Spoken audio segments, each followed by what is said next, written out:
안녕하세요. 7월 9일 화요일 박진영의 핵심만 두 번째 주제입니다. 김건희 모녀는 과연 국회 법사위 청문회에 나올까요? 물론 끝까지 안 나올 가능성이 높습니다. 현재 윤석열 대통령 탄핵 관련해 가지고 국회 법사위에서 전체 회의를 통해서 행정조사권을 발동하기로 했습니다. 그래서 일단 청문회를 개최하겠답니다. 청문회에 증인들 중에 김건희 씨의 어머니가 나올 수 있다라는 이야기가 나오고 있습니다. 자, 윤석열 대통령 탄핵 사유 5개 다시 읽어드릴게요. 해병대원 사망사건 수사 외압 의혹, 김건희 여사 관련 비리 의혹, 한반도 평화위기, 일본 강제징용 제3자 변제 추진, 후쿠시마 핵오염수 해양투기 방조, 이 5가지입니다. 근데 그 중에 2가지가 김건희 여사가 해당됩니다. 첫 번째, 해병대원 사망사건 수사 외압 의혹입니다. 관련해서는 김건희 씨가 임성근 구명에 관련되어 있을 수 있다라는 기사들이 나오고 있습니다. 김건희 씨의 도이치모터스 주가 조작 관련자인 이종호 씨가 임성근 전 사단장과 골프 모임을 갖기로 했다라는 카톡방이 공개되면서 이종호 씨가 김건희를 통해서 임성근 구명을 하지 않았을까라는 의심이 커지고 있는 상황이기 때문입니다. 두 번째 주제는 바로 김건희 씨를 직접 겨냥하고 있습니다. 김건희 여사 관련 비리 의혹입니다. 크게 한 2-3가지가 되겠죠. 첫 번째는 도이치모터스입니다. 주가 조작 의혹. 두 번째는 서울 양평 고속도로입니다. 세 번째는 명품백 수수 의혹입니다. 자, 명품백 수수 의혹은 김건희 씨 어머니는 관련이 없습니다. 그러나 서울 양평 고속도로는 김건희 씨 어머니도 관련이 있습니다. 그리고 도이치모터스 주가 조작 의혹도 김건희 씨 어머니가 관련성이 있습니다. 그래서 국회 법사위에서 윤석열 탄핵 관련 국민청원에 관한 청문회를 하게 되면 김건희 씨를 소환하겠다고 이야기를 하고 있는 겁니다. 김건희 씨 어머니도 마찬가지입니다. 자, 그러면 이게 국회 법사위에서 어떻게 진행이 될까요? 첫 번째, 여야 합의가 될 가능성은 아예 없다고 봅니다. 증인 채택에서 국민의힘이 김건희 씨와 어머니인 최은수 씨를 증인으로 채택하는 것에 동의해 줄 리가 없습니다.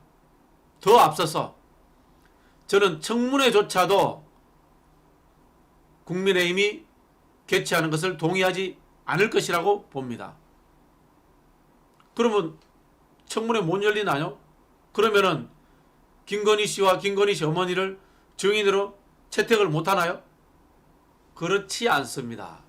국회 법사위에는 정청래 위원장이 있습니다. 합의가 안 될 때는 어떻게 하면 된다고요? 합의가 안 될 때는 상임위에서 다수결 투표를 하면 됩니다. 지금 법사위의 인원이 민주당과 야당이 훨씬 많습니다. 그리고 각 법사위의 소위에서도 야당이 훨씬 많습니다. 예를 들자면은 국민청원 소위에도 야당이 4명, 국민의힘이 1명밖에 안 됩니다. 그래서 국회 법사위 전체 그리고 청원 소위 모두가 야당이 절대 다수를 차지하고 있습니다. 합의가 안 되면요, 투표해서 다수결로 통과시켜버리면 되는 겁니다. 우리는 정청래 위원장님의 추진력을 믿습니다.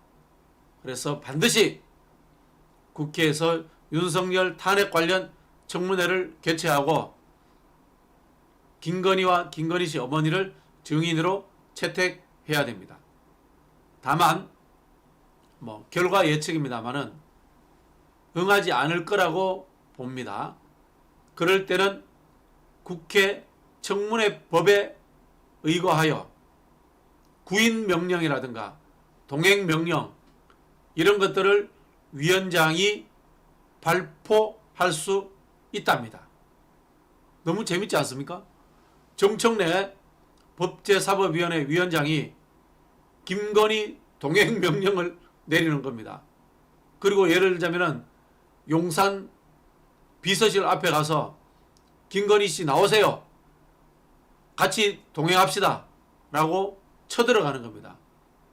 멋진 정치적 상징이 한번 만들어질 것 같다라는 생각이 듭니다. 정청래 의원과 민주당 법사위 의원들을 응원합니다. 법사위가 잘하고 있는데요. 검사 탄핵과 관련해서 검사 4명입니다. 4명. 강백신, 엄희준, 박삼용, 김영철 관련해서 민주당 의원 한 명이 기권을 해서 물의를 일으키고 있습니다. 종로 지역위원장인 곽상원 의원입니다. 이분도 변호사 출신이에요. 근데 제가 봤을 때 이분이 아직 정치를 잘 몰라서 판단을 잘못한 것 같습니다. 충분히 비판받아야 됩니다. 이분이 했던 이야기는 이겁니다. 박상용 검사 관련하여 증거가 불충분하고 법률적인 개연성이 부족하다라고 이야기를 합니다. 변호사의 입장에서 보면 그럴 수 있습니다. 그러나 국회는 법률 논쟁을 하는 재판정이 아닙니다. 국회는 피의자를 수사하는 검찰청이 아닙니다. 국회는 정치 행위를 하는 곳입니다. 검사 탄핵은 정확하게 말씀드리면 검찰 독재 정부를 견제하기 위한 정치적 행위입니다. 그리고 제가 누누이 말씀드렸지만 검사 탄핵이라고 하는 것은 검사의 범죄 행위를 최종적으로 다루는 것이 아닙니다. 검사 탄핵은 비리 의혹 또는 공정하지 못한 검사를 검사 자리에서 파면하는 해임하는 자리입니다. 그런데 지금 우리 곽상원 국회의원은 변호사로서 법조인으로서의 자신의 위치를 단정지음으로써 국회의원으로서의 위치를 망각한 겁니다. 국회의원은 정치적 행위를 해야 됩니다.